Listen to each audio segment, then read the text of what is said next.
Ladies and gentlemen, the never-ending reality show called Democrats Keep Losing, Trump Keeps Winning Despite All the Odds. President Trump has won the debate, the argument over impeachment witnesses regarding Mitch McConnell, regarding Rand Paul, regarding Ted Cruz, and the majority of GOP senators. Why is that important? For a long time, all throughout the Mueller probe, you had Republicans like Paul Ryan, and prior to Paul Ryan, you had John McCain helping spread the dossier. You had Republicans and Democrats, establishment GOP and establishment Democratic Party, joining forces against Trump. He was the outsider. They didn't want him. He's going to bring home Americans from counterinsurgency conflicts.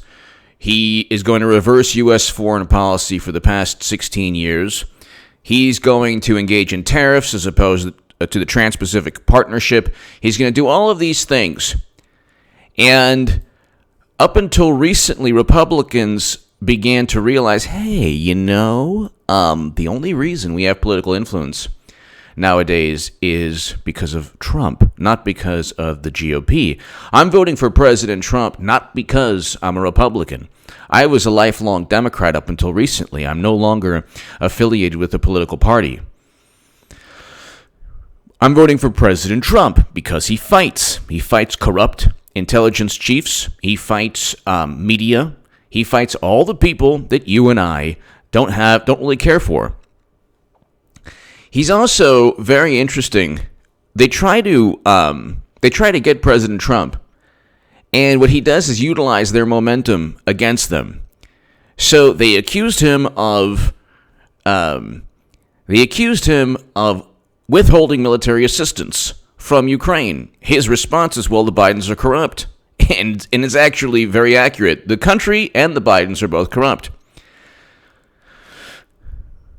Rand Paul, Ted Cruz, Mitch McConnell, the majority of Republicans, aside from like Mitt Romney or Susan Murkowski, are open. Not just open, they have promised, vowed, they want Hunter, Joe Biden, his son, Shifty. They want the intelligence operative, they want these people to testify. Now, you know that Democrats aren't telling the truth, and that Joe Biden isn't telling the truth when he doesn't want to testify in the Senate trial. So this is the New York Times. This is going to completely derail Biden's campaign. This is the New York Times. Biden does not want to testify. And the interesting thing is the basis for all of this. Before we read the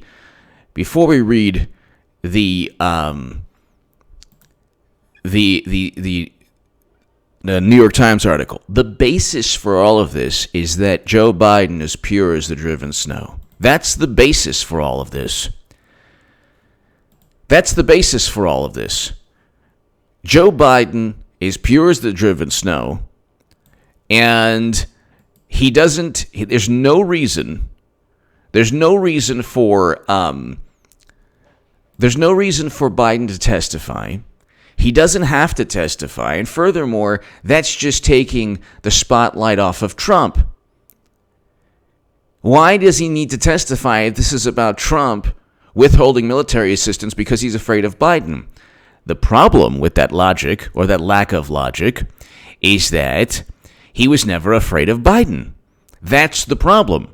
Nobody's afraid of Biden. Have you seen the Democratic Party debates? They're horrendous. Nobody has seen the debates, by the way. It's a complete and utter charade, farce. So Biden is on video, on tape, bragging about forcing out a prosecutor in another country that just happened to be looking into the corporation funneling millions to his son, who doesn't speak Ukrainian, who doesn't speak Russian. Now, ordinarily, that's a conflict of interest that needs to be investigated. With Democrats, it's cover your ears, stick your head in the sand like an ostrich, and say, no, there's no evidence. Well, there's no evidence. There's no direct evidence that Trump withheld military assistance because he's afraid of Biden. There's only the opinion of 6 or 7 disgruntled diplomats who serve at the pleasure, most of whom serve at the pleasure of the United States president. You're a diplomat. You serve at the pleasure of the president. Okay. Anyway, Joe Biden doesn't want to clear his name, or Joe Biden doesn't want to use the trial to remove Trump, because if there were no conflicts of interest, and this was a pure, clear-cut case where Trump wanted to just go after his political rival, Joe Biden could have gone on the witness stand, Hunter and Adam Schiff, because he met with the intelligence operative who happened to work with Biden. They call this intelligence operative a whistle blower. That's not true. This is a person, when you are praised by John Brennan, you're not John Kiriakou. You're not Edward Snowden or Chelsea Manning or Jeffrey Sterling or Assange. You are an intelligence operative. You work for the intelligence chiefs, and media will just do anything possible to protect you.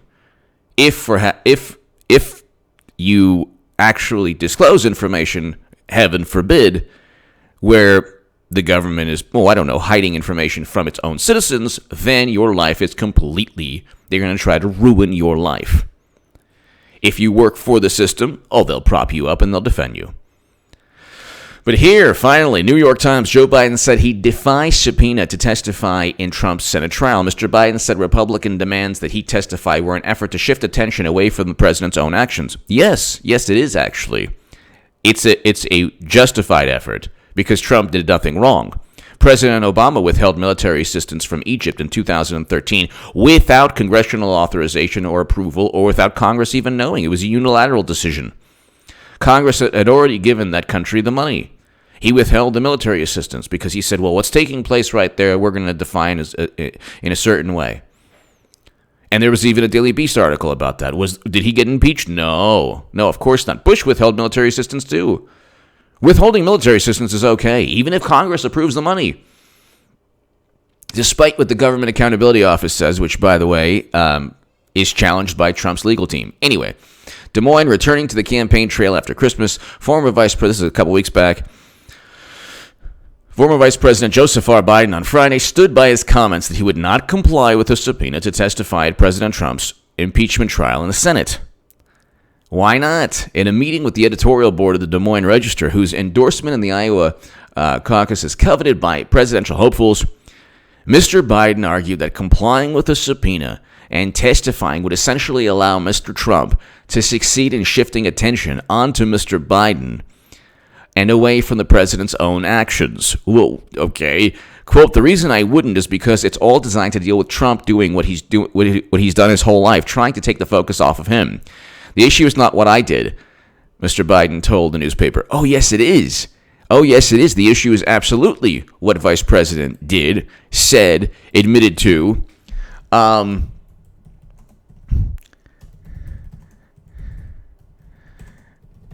The interesting thing about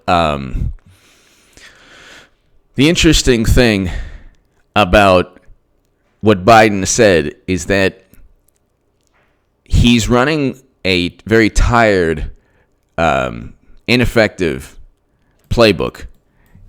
Simply trying to insult Trump is not going to work.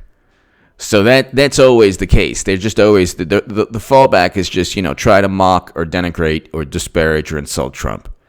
Okay, that doesn't work anymore. Okay, they're all out of insults, and the more they try to duplicate what they think Trump is all about, the worse it is for them. Because people have tuned it out. So now people are going to say, well, wait a second. Yeah, we get it. Even Democrats are saying, well, yeah, we don't like Trump's personality either. We want Trump removed, but why won't you testify? If Biden did nothing wrong, it was just about nepotism and the right and Democrat and conservatives and Republicans, they engage in nepotism also. But that's the issue. It's not about nepotism. None of this is about nepotism. I'm actually okay with that. I'm okay with that. If you want to hook up your family members, your kids, fine, but don't do so at the expense of national security. You don't, if you're in charge of U.S. foreign policy, or if you were very important in the decision-making process, you don't allow your son to be on the board of directors of a corrupt energy company in another country where even diplomat Marie Yovanovitch, Ambassador Marie Yovanovitch, stated that President Obama's own administration gave them talking points regarding Hunter Biden. So this is why Biden doesn't want to testify, because he knows people are going to ask questions like, did you know about your son's involvement? Then if there's evidence like a photo with Hunter and people who obviously are a part of Burisma and the corporation, giving up to $80,000 at times to Hunter Biden, then the questions surface. If he's on the witness stand, he has to answer these questions under oath. All of this is about, there's direct evidence that Biden forced out a prosecutor. There's not direct evidence that Trump withheld military assistance. That's an important point that 11 minutes into this, that's a really, really important point. Forget about the motive for why Biden forced out a prosecutor. Okay, forget about the motive or the intent. Let's say it's lawful. The fact of the matter is, Biden forced another country's prosecutor to leave his post, forced another country to fire a prosecutor. Okay, that in and of itself is questionable. Withholding military assistance is not necessarily questionable. All presidents do that, sometimes unilaterally, like President Obama. That's not a questionable thing. That's happened before. It's like Democrats have, the memory. It's like a day or a week-long memory span. They don't remember anything that happened in President Obama's administration, and everything questionable that takes place with Trump, they're like, oh my God, this is the first time it's ever taken place. There's nothing inherently wrong with withholding military assistance. There is something inherently wrong, and I don't care if that prosecutor was not investigating corruption. It's inherently wrong to force another country's prosecutor out. That's none of your business. That's none of your business. Okay? They say, well, Ukraine is corrupt. Well, the United States is corrupt. Just ask James Comey and Strzok and McCabe and Clapper and Brennan and Clinton. Are you kidding? These people hide behind the United States government, manipulate the levers of government and their bureaucracy and their posts, and say, well, we didn't know. We had to investigate. Oh, that's some 17 examples of inaccuracies and falsified information. I'm sorry. Oh, that's just a mistake. So perhaps bribery in Ukraine is more overt. In the United States, there's a different type of bribery. There's a different type of corruption. It's done through bureaucracy. It's done through media manipulation. Oh, what was that in the IG report? That media and the FBI were basically joined forces.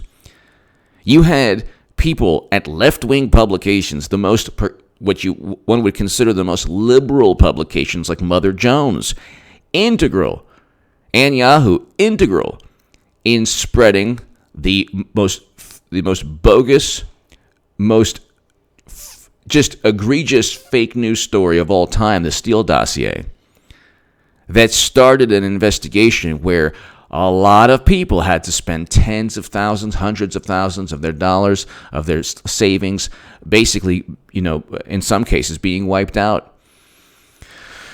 People had to defend themselves against the McCarthy-era Red Scare, fantasy, myth, farce, charade, all because liberal media joined forces with the FBI and intelligence chiefs to create this world that never existed.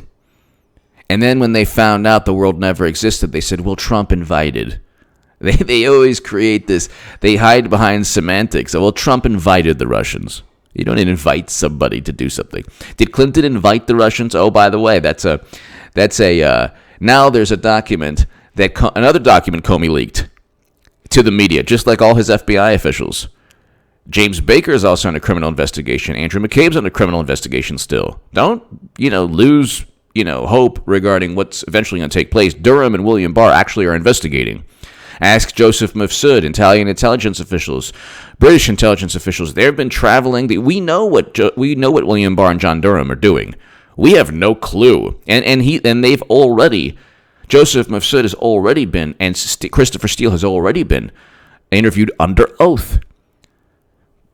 John Huber didn't. Not one person did he interview under oath, and not one person did John Huber interview in the Clinton Foundation. And he was investigating the Clinton Foundation, even though, according to campaign emails, there are 500 conflicts of interest.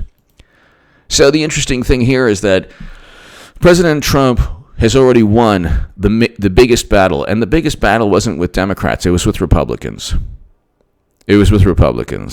The biggest impediment to Trump hasn't been the Democratic Party or media. It's been the Republican Party.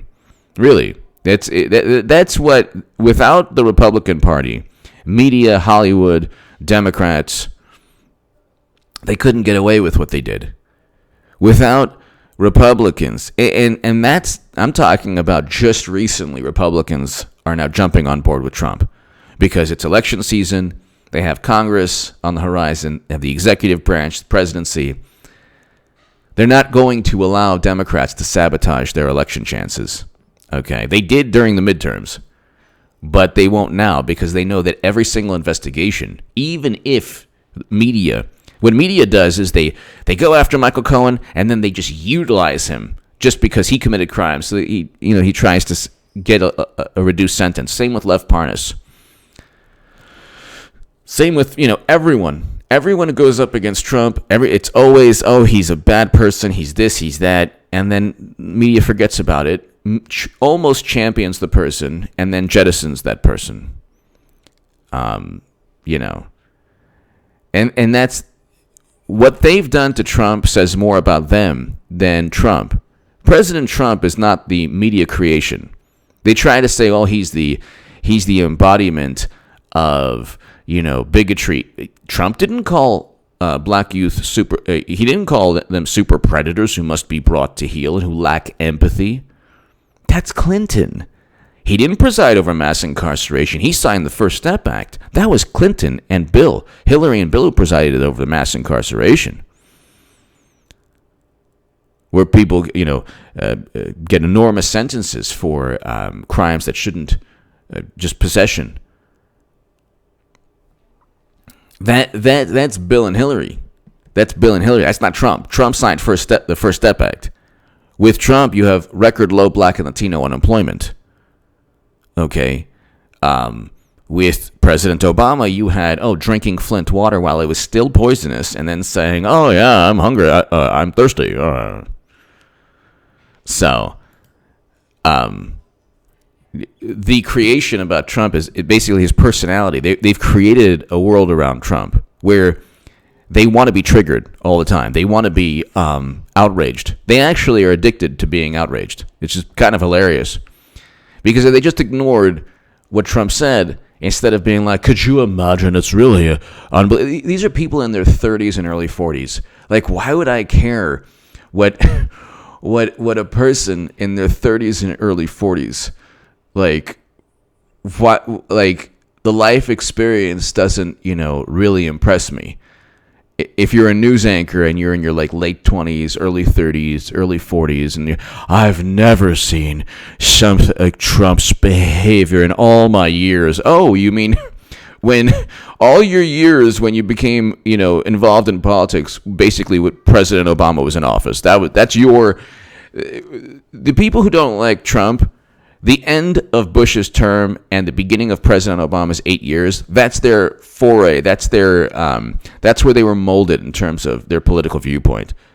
So then that's what the average MSNBC, CNN, New York Times journalist doesn't have any grasp of the McCarthy era. They don't care. They don't know what it. They don't even know. Probably don't even know what it is. Give me your thoughts below. Trump has won the battle over Biden testifying. Check out H.A. Goodman's other channel right now if you want to support my voice long term. My Patreon is below. Thank you.